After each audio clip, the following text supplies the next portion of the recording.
"Ethan, you're going to be late again," Sarah called from the kitchen. Her voice had that mix of care and irritation I'd grown used to.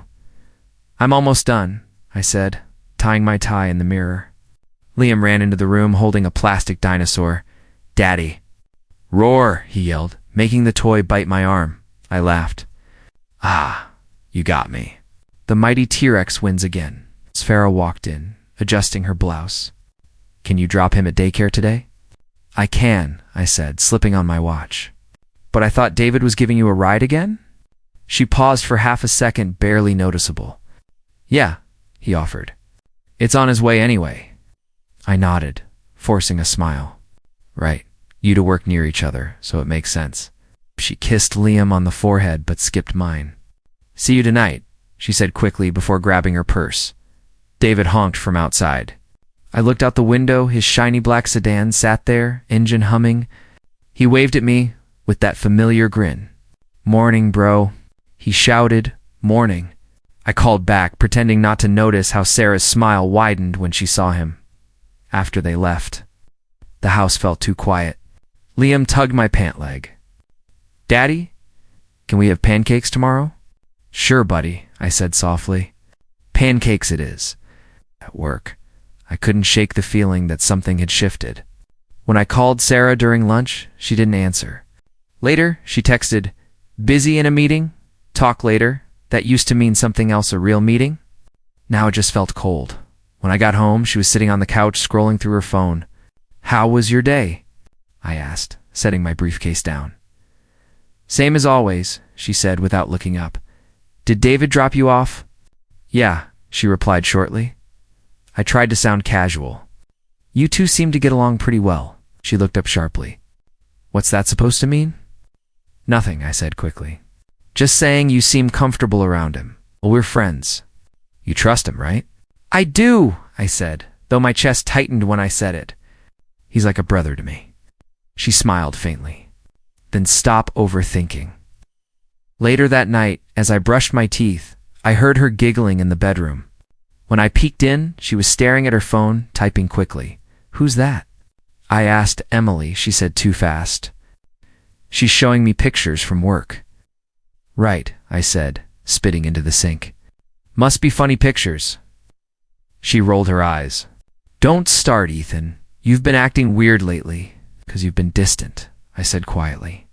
"You barely talk to me anymore." "I'm just tired," she muttered. "You make everything a problem." I sighed, lying beside her. The distance between us felt heavier than any blanket. The next morning, Liam and I were eating cereal when Sarah walked out dressed perfectly, her perfume flooding the kitchen. "You look nice," I said. "Big meeting," she replied, not meeting my eyes. David's car horn sounded again. Liam waved. "Uncle David." I watched her blush faintly before walking out. My spoon paused midair. Something twisted inside me, a feeling I couldn't name. That night I mentioned it to David over a beer. "You and Sarah seem to get along great." He laughed. "Bro, she's like my sister-in-law." "Don't tell me you're jealous now," I forced a chuckle. "Nah, just teasing." "Good," he said, clinking his bottle to mine. You know, I'd never cross that line.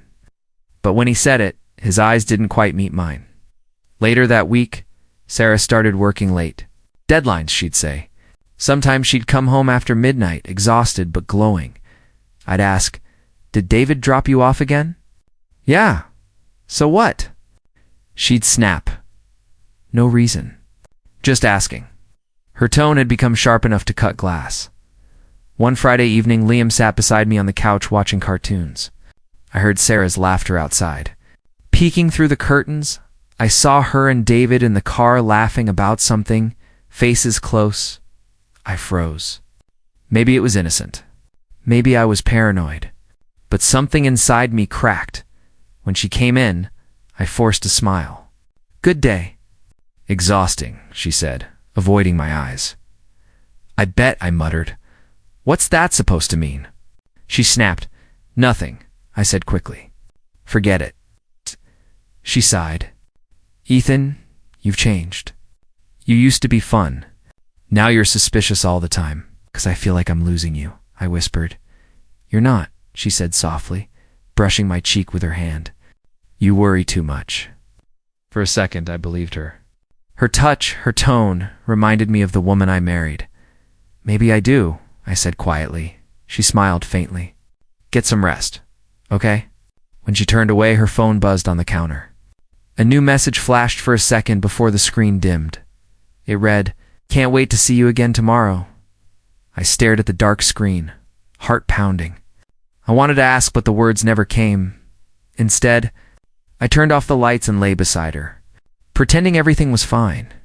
Because love sometimes makes you blind enough to build your own illusion and call it peace.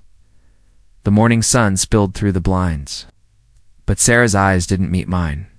She stood by the door, purse in hand, like she was in a hurry. Hey, I said, grabbing my car keys. I'll drop you off today. I've got to swing by your office anyway. She froze for half a second, barely noticeable, but I saw it. Then she smiled too quickly. No, it's fine. David's already on his way. He said he'd pick me up. I frowned. You sure? I'm literally heading the same direction. Yeah, but he's already downstairs, she replied, glancing at her phone. Don't make him wait, okay? Her tone felt off. Too defensive. Still, I forced a smile. All right. Just didn't want you to be late. I won't be. She pecked my cheek. It felt mechanical, like a habit, not affection. I watched from the window as she walked toward David's car. He waved from the driver's seat, grinning like always. She laughed at something he said before getting in. The sound reached me faintly through the glass. Liam tugged my sleeve. Daddy, can I have more cereal? Yeah, buddy. I poured him another bowl, pretending nothing was wrong. Pretending was easier. Later that afternoon, as I took out the trash, Mrs. Green from next door leaned over the fence. Morning, Ethan. You still working those long hours? Try not to, I said with a tired chuckle. She smiled, then lowered her voice. Oh, I saw Sarah and David driving by last night. Looked like they were having a good laugh. Nice to see people so close these days. My stomach twisted. Last night, yes. Around 9, I think. Maybe later. They were heading toward the old bridge road. She laughed softly. Probably some work errand, huh? Yeah. Probably. I forced a laugh that didn't reach my chest. That night, I sat on the couch with Liam, asleep in my lap. The TV was on, but I wasn't watching. Every time my phone buzzed, I hoped it was Sarah saying she was on her way. When she finally came in, it was past 10. Long day? I asked. She sighed dramatically. You have no idea. Meetings, reports, everything. I'm dead tired, David. Drop you again? I asked casually, eyes on the TV. Yeah, of course. He's just being nice, Ethan. Don't start with your jealous face, she said with a teasing tone. But her voice carried an edge. I didn't say anything. Good, because it's annoying when you act like I can't have friends. I wanted to argue, to ask about Mrs. Green's comment, but I didn't want to sound like one of those paranoid husbands. When she went upstairs, I followed later, quiet enough to hear the faint buzz of her phone. She was under the covers, screen lighting her face. Her lips curved into a small smile, the kind I hadn't seen in weeks. Still working? I asked, trying to sound casual. She jumped slightly. What? Oh yeah. Just checking some office emails. I walked closer. At midnight? She laughed nervously. You know how my boss is. Deadlines, Ethan, go to sleep, okay? But as I turned off my lamp, I caught a glimpse of her screen reflection in the mirror, her fingers typing fast. I couldn't read much, just a few glowing words. I can't wait for tomorrow. My chest tightened. I forced my breathing to stay even. Who are you texting? I asked softly. She looked up, startled. What? No one. Work chat. Sounded personal, Ethan. You're overthinking again. She rolled her eyes, then turned away. Please, not tonight. I'm exhausted. Her back faced me, motionless. I stared at the ceiling, the hum of her phone vibrating under the blanket every few minutes. Inside, something screamed, but I buried it. I told myself not to jump to conclusions in the dark. I whispered to myself she wouldn't do that. Not Sarah. Not with David. But the next morning, when she smiled at her phone before even saying good morning to me, that voice inside me, the one I kept silencing, grew louder. It started on a quiet Wednesday afternoon when I stopped by Sarah's office to surprise her with lunch. I walked in holding a paper bag and 2 coffees, smiling like a fool in love. Emily, her coworker, looked up from her desk. "Oh, hey, Ethan." "Sarah's not here yet?" "Not here?" I frowned. "She left an hour ago. Said she had a short day." Emily blinked, then quickly smiled. "Oh, maybe she stopped somewhere with David?" My stomach tightened. "David?" She nodded casually. "Yeah, he always gives her a ride. You know, carpool buddies." Then realizing what she said, she bit her lip. "Oh, I mean sometimes." My smile didn't move. "Always?" I asked, my voice quieter. Emily's eyes darted to her monitor. I didn't mean it like that." "Forget I said anything." I forced a laugh. "No worries." But inside, something twisted. I left the building with the untouched coffees trembling in my hands. "Always gets a ride with David." The phrase echoed like a hammer against my skull. I pictured them laughing in the car again, her hand brushing his. I shook my head, whispering to myself, "Stop it, Ethan. Don't go there." That evening, when Sarah walked through the door, I greeted her calmly. "Hey, how's work?" "Busy as hell," she said, dropping her purse. "I'm starving." "What's for dinner?" I grabbed takeout. "Nice." She kissed my cheek lightly, but her eyes didn't meet mine. I hesitated, then asked, "So, you and David ride together every day now?" She froze, halfway to the kitchen. "What?" "Emily mentioned it. Said he always gives you a ride." Her brows furrowed. "Emily needs to mind her own business." "That's not an answer," I said softly. Sarah's tone sharpened. "Yes, he gives me rides. It's convenient, Ethan. My car's been acting up and you're always working." "What's the big deal?" I tried to keep my voice steady. "The big deal is that you didn't tell me." "Oh my God, are you serious right now?" She snapped. "You're mad because my friend gave me a ride?" "I'm not mad," I said quietly. "I want honesty." She threw her hands up. "You're unbelievable. You think everything's some big secret? You're acting paranoid." "I'm not paranoid," I murmured. "I'm just noticing things." "Like what?" "Like you coming home late. Laughing at your phone. Whispering at night. You're not the same, Sarah." She slammed her bag on the table. "You know it's not the same? You, always watching me like I'm under investigation. That's not fair. Neither is you accusing me." She shouted, her voice cracking. "You're so insecure, Ethan. You always have been." I stared at her, stunned. "Insecure?" "Yes. You can't stand the idea that someone else might actually care about me." "That's not it," I said, my throat tightening. She cut me off, storming toward the hallway. "You know what? I'm done with this conversation, Sarah." But the bedroom door slammed shut. I stood there, heart pounding, my hands shaking. The sound of my own breath filled the silence. Liam's toy car sat abandoned on the table beside her phone. A text popped up on the screen, just a name, David. I didn't read it. I couldn't. I just walked outside, trying to clear my head. The evening air felt heavy. A few minutes later, I called David. He picked up on the second ring, voice cheerful as ever. "Yo, Ethan." "What's up, man?" "Just wanted to ask." I forced a laugh. "You been driving Sarah to work?" He chuckled. "Yeah, sometimes." She said her car's acting weird. "You cool with that?" "Yeah, just wanted to make sure." He laughed louder. "Bro, you're overthinking.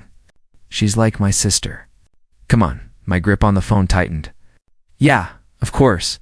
Don't tell me you're jealous," he teased. "Man, Sarah's loyal. You got nothing to worry about?" "I know," I said. "I know." When I hung up, I stared at the phone in my hand like it might burn me. His voice sounded so confident, so natural, and for a moment I almost believed him. Almost. Inside, Sarah was washing dishes. The clinking plates and running water filled the space between us. I leaned against the doorway. "Hey!" She didn't turn around. "What?" I talked to David, and she asked coldly. He said, I'm overthinking. She looked over her shoulder, her face unreadable. See, even he knows you're being ridiculous. I forced a hollow laugh. Yeah, guess I am. She went back to washing, humming softly to herself like nothing had happened. But something had. Something inside me cracked, quiet but deep. That night, as she slept beside me, I stared at the ceiling again. Her breathing was calm, steady. Mine wasn't. For the first time, I realized the silence between us wasn't peaceful anymore. It was dangerous. I couldn't take it anymore. The lies, the late nights, the fake smiles, it all pressed against my chest like a weight I couldn't breathe under. So, the next morning, I told Sarah, I'll drop you off today. She froze at the sink. No need. David's already on his way. I insist, I said. She smiled, tight and rehearsed. You're sweet, but I promised him. He leaves earlier than you. Her tone was calm, but her eyes darted toward her phone. That was enough, I nodded. Sure, no problem. It's the moment she left. I grabbed my car keys and followed at a distance. My hands trembled around the steering wheel. Every turn they took felt like a knife twisting deeper. They parked near her office. From my spot across the street, I saw them through the windshield, David's hand brushing hers as they laughed. She leaned toward him, smiling in a way I hadn't seen in months. My stomach nodded. Take a picture, a voice in my head whispered. You need proof.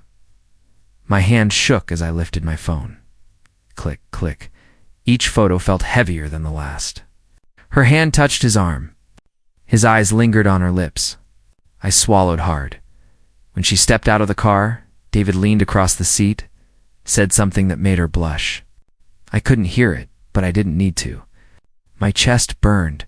For a moment, I wanted to storm over, rip open that door and ask, what the hell are you doing? But instead, I just sat there, breathing like someone drowning underwater. Back home, the photos sat on my phone like poison. I stared at them again and again, searching for another explanation. Maybe they were just close friends. Maybe the angle made it look worse. Maybe I was imagining everything by the time Sarah came home. I'd rehearsed a dozen ways to ask her without sounding insane. She entered humming softly, plastic grocery bag in her hand. Hey, babe. I got Liam his favorite cereal. I smiled weakly. How was work? Exhausting, she sighed, kicking off her shoes. Traffic was awful. David drop you off? Yeah, she said without hesitation. Why? I shook my head. Just asking. She smiled like I was harmless. You're so curious lately. Liam ran into the room then, shouting, Mommy. She scooped him up, laughing, pressing a kiss on his cheek. I watched her, that perfect picture of motherhood, and something inside me cracked further. At dinner, the three of us sat together. Liam babbled about school, his spoon clinking against the bowl. Sarah laughed at his stories. I tried to join in, but every sound around me felt distant, muffled under the roar of my thoughts. After dinner, she tucked Liam into bed, whispering goodnight. My little man. And she came into our room, smiling. You're quiet tonight. I looked at her, searching her face for guilt. Just tired. She moved closer, brushing her hand along my arm. You sure? I forced a smile. Yeah. Her hand lingered on my chest. You've been stressed lately? Maybe take a day off, I swallowed. Maybe. She leaned in, kissed me softly like she always did before bed. It should have comforted me. Instead, it made me sick. The same lips that smiled for David this morning were kissing me now. That night, I couldn't sleep. The images replayed in my head like a broken reel. Her laughter in the car, the way she tilted her head toward him. The ease between them so effortless, so familiar. At 2 a.m., I sat up, staring at the ceiling. I whispered, Why are you doing this to me, Sarah? The next morning, I dropped Liam at school, pretending everything was fine. When I came back home, I found Sarah in the kitchen, scrolling through her phone. Morning, she said. Morning. She smiled faintly. You're up early. Couldn't sleep? Still thinking about work? Yeah, I lied. She nodded, still typing. Her fingers moved fast, like she didn't want me seeing what she was doing. I said casually, "You text David this early too?" Her eyes flicked up. What? I mean, you to talk a lot? I just noticed. She frowned. Ethan, don't start again. Start what? The jealousy thing. It's getting old. Not jealous, I said quietly. I'm just wondering why you laugh more with him than with me. Her voice rose. Oh my God, again. You think because we share a car, I'm having an affair? You're unbelievable. I didn't say that. You didn't have to, she snapped. You're accusing me without proof? My jaw clenched. What if I had proof? Her face went pale. What do you mean? Nothing, I said. Forget it. She stared at me, trying to read my expression. Then she scoffed. You need help, Ethan? Seriously? Maybe I did. Maybe love had made me blind, and the truth was too ugly to face head-on that evening. When Liam climbed into my lap, showing me a crayon drawing of our family, my chest tightened. He drew me, Sarah, and himself holding hands under a big yellow sun. I smiled weakly. Look, Daddy, he said proudly. We're happy. Yeah, I whispered, my throat aching. We are. When Sarah kissed his forehead goodnight, she looked like the woman I once trusted with my soul. Gentle, warm, loving, but now every gesture felt like theater, and I hated that I couldn't tell what was real anymore. After she fell asleep, I went to the balcony and stared into the dark street below. The city was quiet, unaware of the storm inside my chest. I looked at the photos one last time, then deleted them. Because proof or not, I already knew. The truth wasn't in the pictures. It was in the silence between her lies. When Sarah said the words, I almost dropped my coffee. I'm pregnant. For a second, my mind went blank. What? She smiled nervously. You heard me? I found out this morning. I tried to smile back, but my lips felt heavy. Wow, that's big news. Big. She laughed softly. You're supposed to say amazing. Amazing, I muttered, staring at her belly that wasn't even showing yet. She walked over, resting her hand on my shoulder. You don't look happy. No, I am, I said quickly. Just surprised. Sarah's eyes softened. Ethan, this is a blessing. Of course, I whispered, hugging her. But my heart was pounding in a way that didn't feel right. Later that night, I sat on the couch watching Liam play with his toy cars. His hair was golden, his eyes bright blue, nothing like mine. Everyone always said he looks just like his mom. I used to laugh, but now that line itched at the back of my mind. Clara called around 9. Hey, big brother. Heard the news. Congrats, sighed. Yeah, Sarah's pregnant, she said, but her tone wasn't cheerful. You sound thrilled. I'm just processing. There was silence. Then she asked, You sure it's yours? My stomach dropped. Clara, don't start. I'm serious, Ethan. You've told me she's been weird lately, distant. And that friend of yours, David, right? Don't.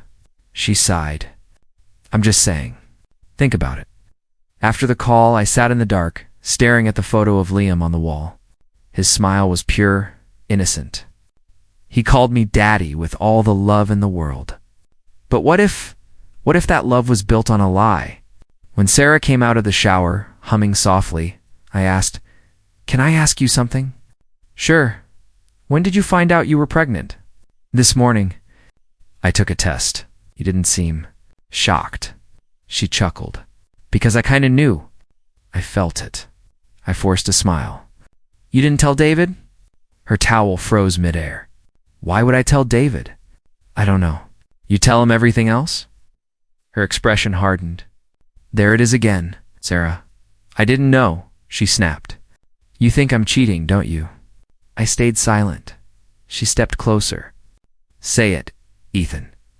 You think this baby isn't yours? I didn't say that, I muttered. You don't have to. She stormed off, slamming the bedroom door. I sat there, staring at the empty hallway, my pulse loud in my ears. 2 days later, I went to a clinic during my lunch break. The receptionist asked, DNA test for paternity? Yes, I said quietly. For my son. She handed me a form. My hand shook as I signed it. When I got home, I looked at Liam playing on the floor. His laughter filled the room. Hey, buddy, I said gently, ruffling his hair. Want to play a game? He grinned. What game? Just a little secret one. Swabbed the inside of his cheek while pretending it was part of the game. He laughed, not knowing the truth behind it. That night, I sealed the envelope and dropped it in the mailbox. My hands wouldn't stop trembling. Sarah noticed. You okay? Just work stress, I said. She smiled, oblivious. Don't overdo it. You've been tired lately? Tired? I was drowning. The waiting days were torture. Every ring of my phone made my heart skip. Every glance at Liam hurt. When Sarah held my hand and talked about baby names, I nodded, pretending to listen. Maybe if it's a girl.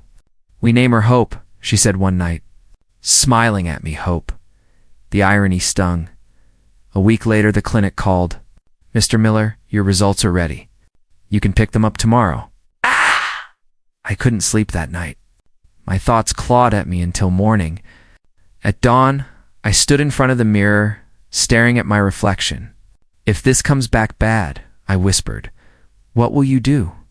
When Sarah came out of the bedroom, she smiled. You're up early. Couldn't sleep, I said. Too much coffee, she teased, kissing my cheek. You need to relax. Relax? I was seconds away from falling apart. At work, I barely made it through the day. When the clock hit 5, I rushed back to the clinic. The envelope felt heavier than it should. I didn't open it, not yet at home. I hid it in my drawer. I couldn't, not tonight. Sarah was humming in the kitchen, Liam running circles around her. It was too normal to fake. Dinner's ready. She called. I sat at the table pretending to eat. She laughed at something Liam said, her face glowing under the light. I wondered if she had ever looked at David that way. When Liam went to bed, she leaned against me. You've been distant lately. I'm fine, I said flatly. Are you sure? Yeah. She placed her hand on her stomach. We should be happy, Ethan. I stared at her hand. Yeah, we should. That night, after she fell asleep, I took the envelope out. I held it against my chest, breathing hard. Tomorrow, I whispered. Tomorrow I'll know. For the first time, I wasn't sure if I wanted the truth or to stay blind forever. The phone rang just as I was leaving the office. Dr. Reed's calm voice carried something heavy. Ethan, I think you should come in. It's important. My throat tightened. Is it about the test? A long pause. Yes. The drive felt endless. Every red light mocked me.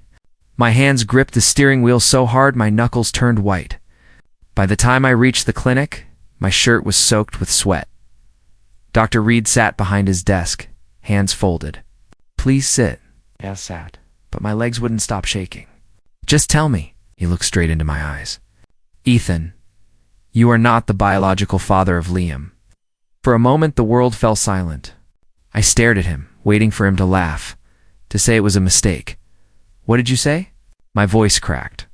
He repeated, softer this time. The DNA test is conclusive. You're not his father. The air vanished from the room. My ears rang.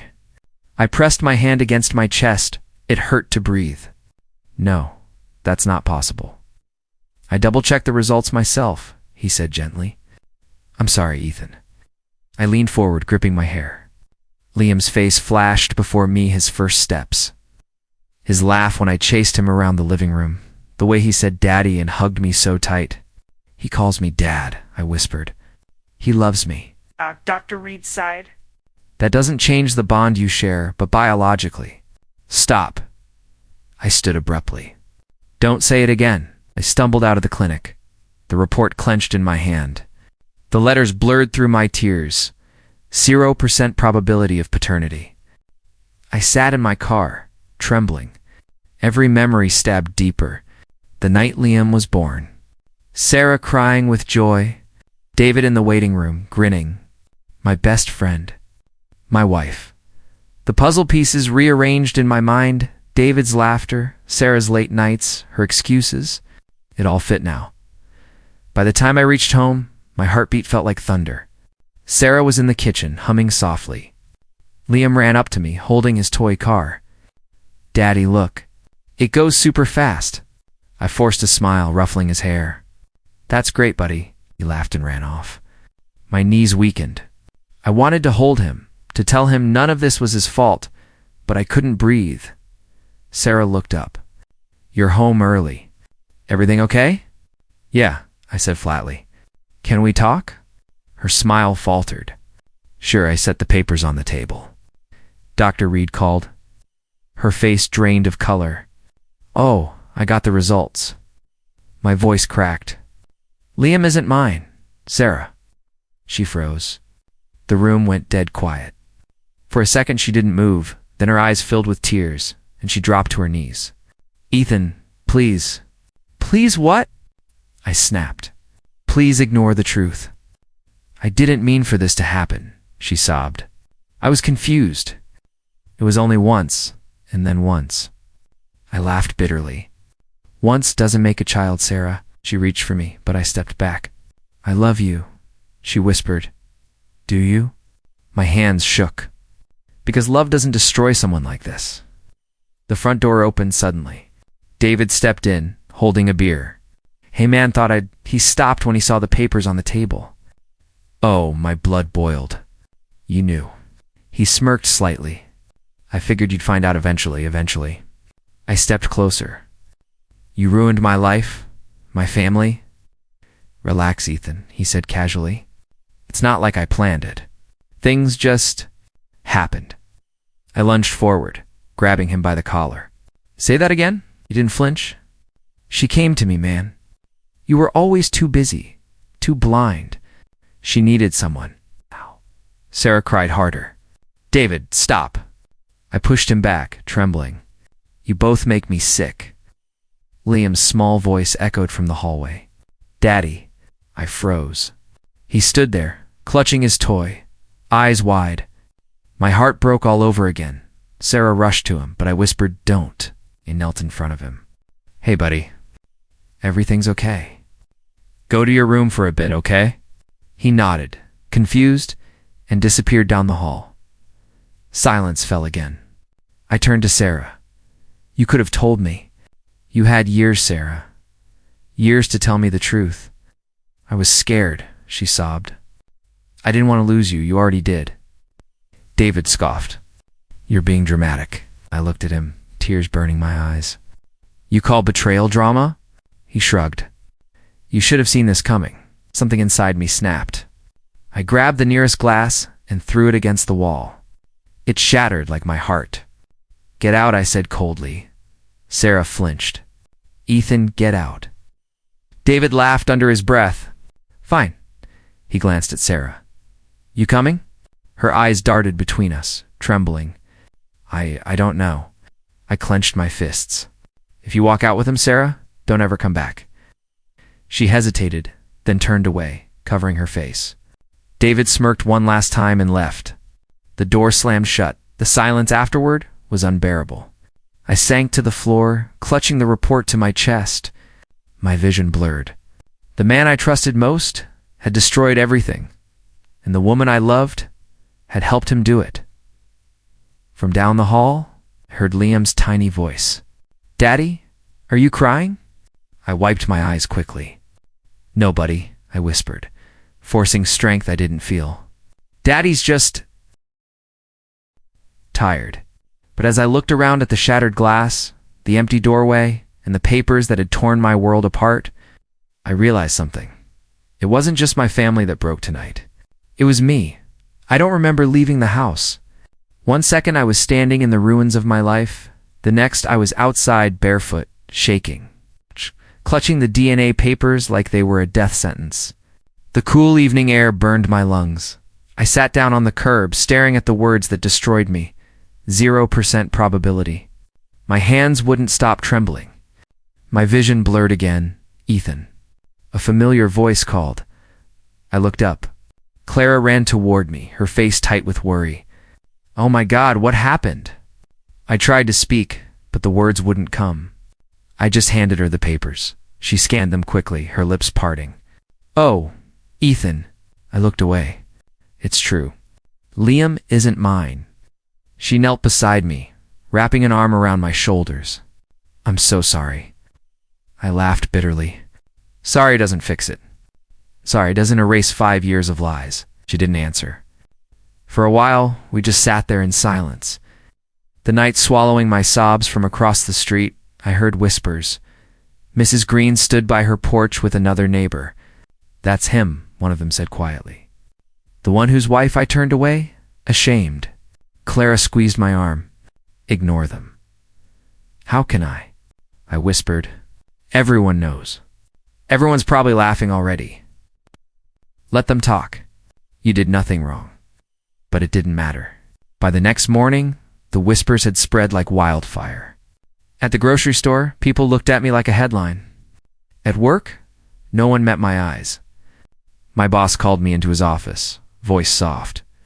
"Take some time off, Ethan. You need it." Translation: "We don't want your drama here." By noon, I was back home.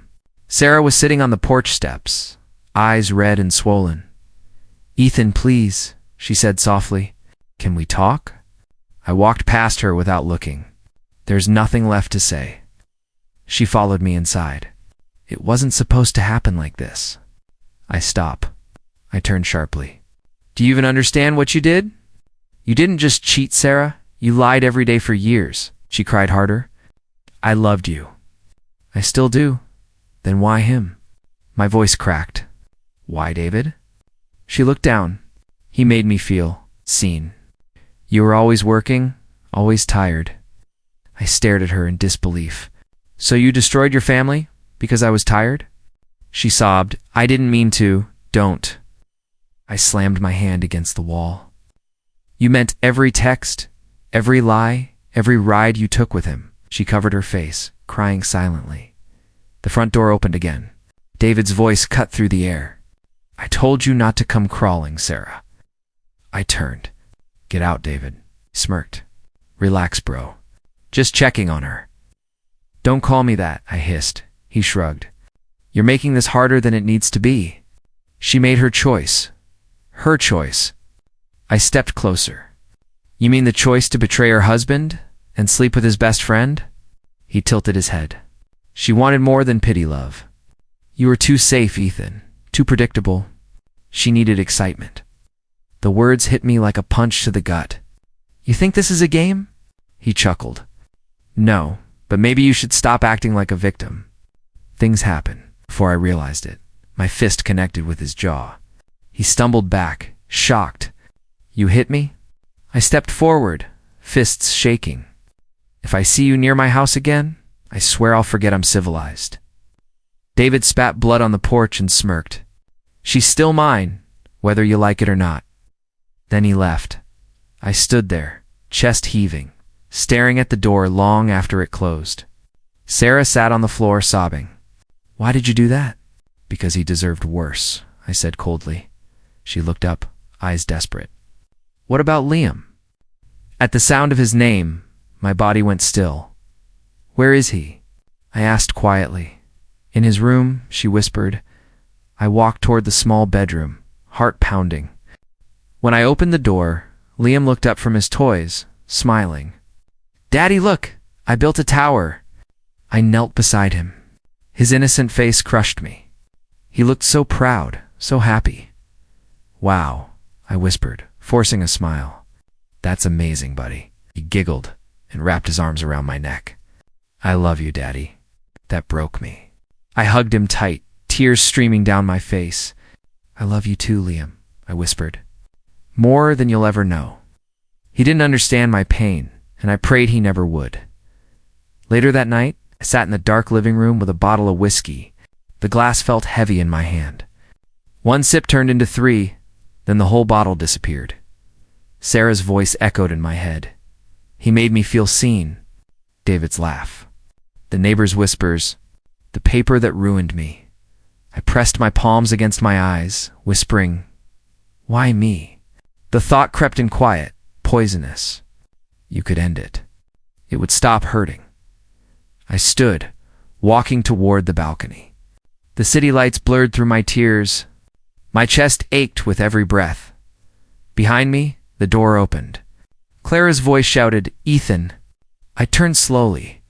She ran to me, eyes wide with fear. "What the hell are you doing?"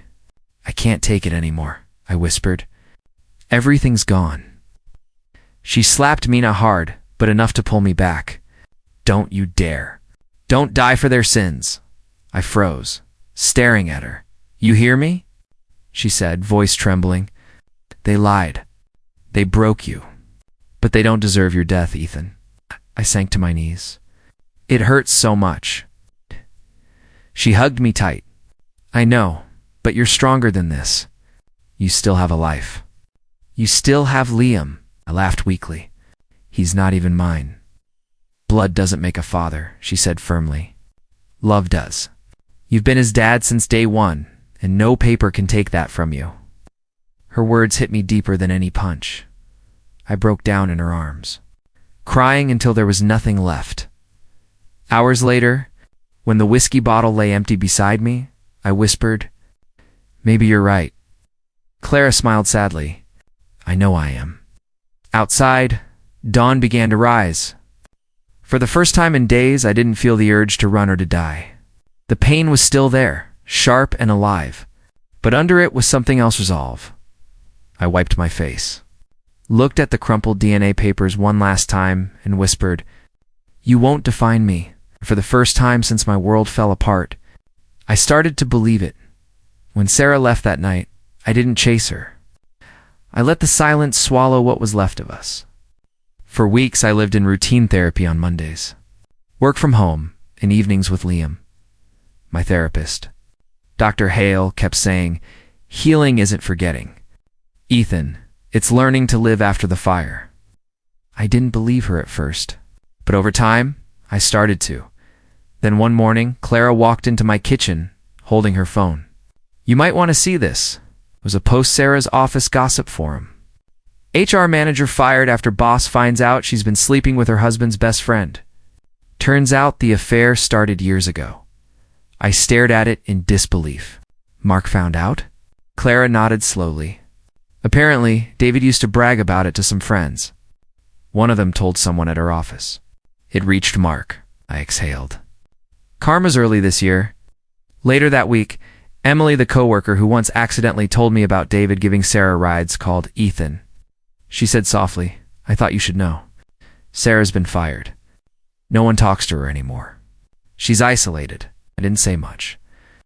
"Just thank you, Emily." She paused. "You didn't deserve any of this.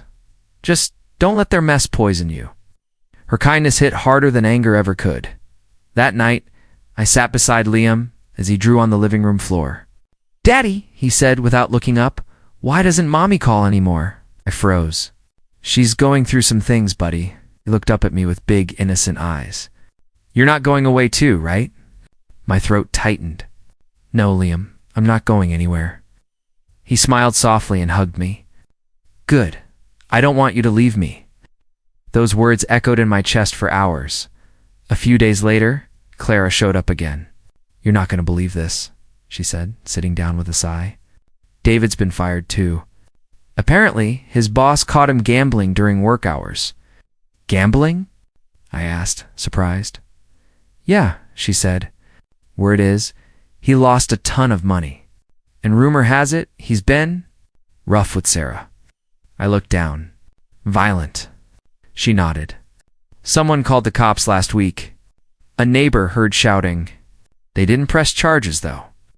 I leaned back in my chair, staring at the ceiling. It's strange. I used to want revenge so badly. But now, I just feel sorry for them. "Don't," Clara said firmly. "They made their choices." I nodded, but part of me couldn't stop wondering how two people could destroy everything they had and still blame everyone else. Weeks passed. Therapy became easier. I started working longer hours again. My manager offered me a promotion. "You've shown incredible resilience," he said. "We'd like you to lead the new division." I shook his hand. "Thank you. I'll make it count." When I told Clara, she smiled proudly. "See? You're rising, Ethan." But that night, as I tucked Liam into bed, he whispered again, "Daddy, don't leave me." "I won't, Liam," I said softly. "I promise." He smiled, curling into his blanket. I watched him sleep for a while, realizing that, in a world full of lies, he was the only pure thing left. 2 months later, Emily texted again. "You might want to know Sarah's been seen with bruises." David's gone downhill fast. I hesitated but didn't respond. By then, I'd learned something powerful. Karma doesn't need an audience, but the world didn't stop showing me. One afternoon, I was leaving my office when I saw a familiar figure across the parking lot. Sarah. Her hair was tangled, eyes hollow, clothes worn. She looked nothing like the woman I once called my wife. "Ethan," she said quietly. I stopped. "What are you doing here?" She swallowed hard. "I just wanted to talk, please," I sighed. "About what?" "About everything," she whispered. "David's gone. He took the money." "The Carver thing." "He hit me, Ethan." Clenched my jaw. "I'm not surprised." Tears welled up in her eyes. "You were right about him." "About everything now? You realize it?" She nodded weakly. "I ruined everything. I thought he loved me, but he just used me. I can't find a job, Ethan. No one will hire me. People whisper. They all know." I looked at her for a long moment. The woman who once mocked my calmness now trembled before me. "I'm sorry," she whispered. "I don't expect forgiveness, but—" I needed to say it. I took a deep breath. "Sarah, you and David made your bed. Now, you live in it. I'm not here to save you." She nodded slowly, wiping her tears. "You're right. I deserve this." "Maybe not all of it," I said quietly, "but enough to learn." She looked up, surprised by my tone. "You really don't hate me anymore?" I hesitated. "I don't have the energy to. Hate kept me chained to you. I'm done being your prisoner." Her lip trembled. "Can I at least see Liam sometime?" "Not now," I said. "He's finally happy. I won't confuse him again." She nodded, voice breaking. Tell him I love him." I turned away. "You can tell him yourself one day when you deserve to." As I walked to my car, I didn't look back. I didn't need to. The past was finally behind me that night. I sat on the balcony, watching the sunset paint the sky orange and gold. Clara called, asking how I felt. "I feel free," I said honestly. She smiled through the phone. "I knew you would. Karma's hand doesn't miss." I laughed quietly. "Yeah, it doesn't." In the background, I heard Liam giggling inside, trying to chase the cat. I turned to watch him, and my heart swelled. Maybe blood didn't make a father, but love did. Later, when I tucked him in again, he looked up at me sleepily. "Daddy." "Yeah, buddy. Are you happy now?" It smiled. "I'm getting there," he grinned. "Then I'm happy too." When he drifted off, I sat by the window thinking about everything that had happened. Sarah's downfall, David's ruin, the pain that once defined Mitt, all felt distant now. Like another lifetime, they had each other once, but karma took them apart piece by piece, leaving nothing but the consequences of their choices. And me, I wasn't broken anymore. The scars would stay. Sure, but they were proof that I'd survived what was meant to destroy me. As I turned off the lights and walked to bed, I whispered to myself, "Let them burn in their lies. I'll live in my truth." And that night, for the first time in a long, long while, I slept without nightmares. I was sipping coffee that morning. Sunlight spilling across the kitchen table when the doorbell rang. Liam was at school, Clara at work. It was quiet until that sound. I opened the door and my breath caught. Sarah stood there, bruised, thin eyes red and swollen. She looked nothing like the confident woman I once knew. "Ethan," she whispered. Her voice trembled. Hey. "Don't shut the door." I froze. "What are you doing here, Sarah?" Her hand shook. I didn't know where else to go." I stepped back slightly, not inviting her in. "Where's David?" She laughed bitterly, a sound broken by pain. "Gone. He took everything, my money, my car, even my jewelry. He's with someone else now. Younger, prettier. Crossed my arms. Karma came faster than I thought. She looked down, tears dripping onto the floor. I deserve it. Every bit of it. But please, Ethan, I just wanted to see you. Why? I asked quietly. So you can feel less guilty? Her lips quivered. No, to apologize. To say I was wrong? You didn't deserve what I did? You were good to me, to Liam, to everyone. And I threw it away. I stayed silent. She kept talking, words spilling out like blood from a wound. I thought David was excitement, adventure. He made me feel wanted again. But he was poison. Every day with him turned darker, meaner, and now I'm nothing. I clenched my jaw. You're not nothing, Sarah. You're just the result of your choices. Her tears came harder. I made a mistake. I should have chosen you. Those words hit me like a knife. For a second, I saw the old Sarah, the woman I once dreamed with, laughed with, trusted. But then I remembered the car rides, the lies, the DNA report. I took a step forward, my voice low. You chose him every day in that car. Every smile, every lie, every excuse, you made your choice long before I found out. She shook her head desperately. I was stupid. I thought I was in love. Love, I snapped. Love doesn't hide in cars or break families. Love doesn't make a man raise another man's child. She flinched like I'd struck her. Ethan, please, she whispered. Don't hate me. I don't, I said coldly. Hate takes effort. You're not worth that anymore. Her knees gave out. She fell to the porch, crying into her hands. I lost everything, my job, my home, my pride. I can't even look at myself in the mirror. I looked down at her, feeling the storm inside me twist between pity and rage. You still have your reflection, Sarah. That's more than I had when you destroyed mine. She looked up through her tears. Can't we at least talk? For Liam's sake. Liam's doing fine, I said firmly. He has love, safety, and peace, 3 things you never gave him. Her voice cracked. He still calls you daddy, doesn't he? I swallowed hard. Yes, because I am his father. Blood doesn't define that actions do. She sobbed louder. You're a better person than me, maybe I said softly. But that doesn't mean I'll save you, her eyes pleaded. Please, just forgive me. Took a deep breath.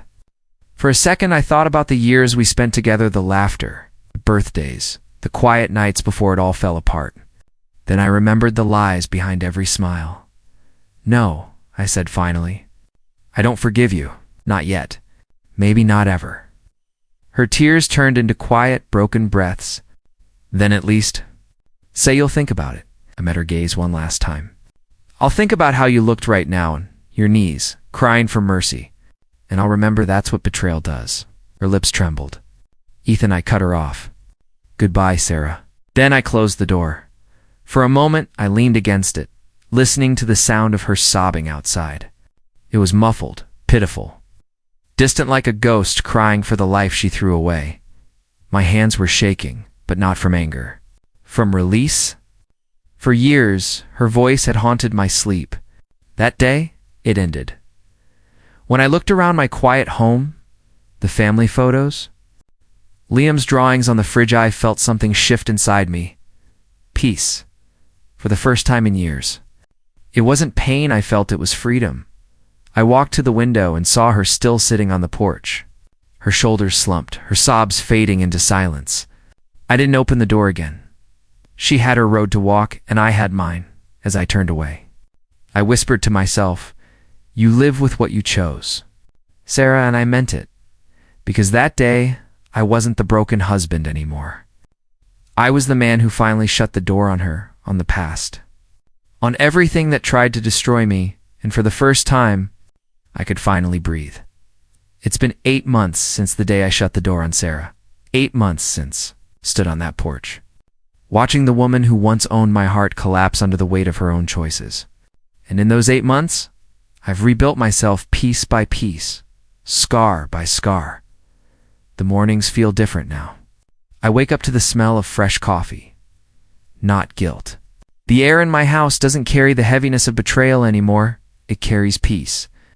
Liam's laughter echoes through the hallway as he gets ready for school, and I realize that his joy has become the rhythm of my life. He's not my son by blood. But love doesn't care about DNA. I chose him, and he chose me. That's what makes us family. One morning, as he zipped up his backpack, he looked up at me and asked, "Dad, are you happy now?" The question froze me. For years, I didn't even know what happiness meant. But looking into his eyes, I smiled and said, "Yeah, buddy, I really am." Clara kept her promise too. She stood by me when I was broken, and when I decided to start my own business, she was the first to believe in me. She helped me design the logo, file the papers, and find clients. What started as a small freelance idea turned into something really Design Solutions. My initials, but also something more, a reminder that I still mattered. Emily became part of that journey too. She had seen me at my lowest, yet treated me like a man still worth trusting. She joined me in the office, bringing ideas and warmth I didn't know I needed. She never crossed any lines, just stood beside me as a true friend, reminding me that not every bond between a man and a woman needs to be romantic to be meaningful. Sometimes, though, I caught her smiling at me in ways that made my chest tighten. Maybe someday, when time has done its healing, I'll be ready. But for now, I'm content with peace. Sarah and David's downfall came quietly, no fireworks, no revenge plan. Just karma doing its quiet work. Word spread that David's new relationship fell apart after his girlfriend discovered his lies and debts. His company went bankrupt soon after. Sarah tried reaching out again, but I never answered. From what I heard, she moved into a small apartment outside the city. It's working 2 jobs to pay off her loans. I didn't need to see it. I didn't need to gloat. Justice, I realized, doesn't always come in noise. Sometimes it's just silence. The kind that lets you sleep peacefully while your betrayers toss and turn. I remember Emily once told me, "Revenge is loud. Healing is quiet." She was right. One afternoon, Clara and I stood in the new office. The sunlight hit the glass walls, reflecting the city skyline. I couldn't help but feel proud and humbled. Clara nudged me with her elbow. "You did it, Ethan." I smiled. "We did it." She laughed. "Don't be modest. You rebuilt your life from ashes." I shrugged. "Guess fire taught me how to survive it." She smiled softly, and for a brief second, I saw something in her eyes, a quiet admiration. Maybe something deeper.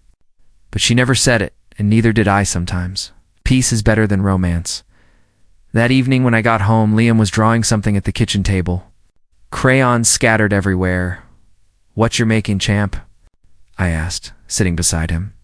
He held up the paper proudly. "It's us. You and me. In our new office." The drawing was messy, colorful, and perfect. 2 stick figures smiling under a big blue sky. I laughed, pulling him into a hug. "You're getting better every day," I said. He grinned. "Because I've got the best teacher." Those words hit me harder than he knew. That night, after I tucked him in, I walked into my room and stood in front of the mirror. For a long moment, I just stared. The man staring back wasn't the same one who used to break down over a cheating wife and a fake family. He wasn't the broken husband who couldn't look at himself without seeing failure. He was someone. Stronger, wiser, sharper. There were still scars, emotional. Ones that would probably never fade completely. I realized something beautiful. Scars don't mean you're ruined. They mean you survived. As I ran my fingers across my reflection, I whispered, "You made it, Ethan." I meant it. A few weeks later, I took Liam to the park. We watched the sunset, the sky bleeding gold and pink. Kids were laughing, couples were walking, and for once, I didn't feel like an outsider in my own story. Liam threw his arms around my waist. "I love you, Dad." I smiled, hugging him tight. "I love you too, son." In that moment, every ounce of pain I'd ever felt was worth it, because the boy in my arms wasn't a reminder of betrayal anymore. He was proof that love, real love, can rise from the ashes of lies. Later that night, I got a message from an unknown number. I almost ignored it, but curiosity made me check. It was from Sarah. I'm sorry again. I hope you're happy now. I really do. I stared at the message for a while. No anger, no sadness, just peace. I typed back one line, I am. Take care of yourself. Then I blocked the number and set the phone down. It was over. Completely over as I lay in bed that night. The city lights flickering through the curtains. I thought about everything, the lies, the heartbreak, the nights I thought I'd never heal, and then I thought about, now, the laughter, the work, the quiet sense of pride that filled me when I woke up every morning. Betrayal didn't destroy me. It built me. It forged me into someone who could love again, trust again, and stand tall, even after everything fell apart. I used to think justice meant revenge. Now I know it means peace the world didn't need to see. Sarah and David Falai just needed to rise. When I looked in the mirror again before turning off the lights, I smiled. Not because I forgot the pain, but because I finally understood its purpose. I whispered to myself, "You're unbreakable now." And for the first time since that night years ago, I believed it because I wasn't a victim anymore. I was a survivor, father, a man reborn from the ashes of betrayal. And this time, the life I was building wasn't made of illusions. It was made of truth.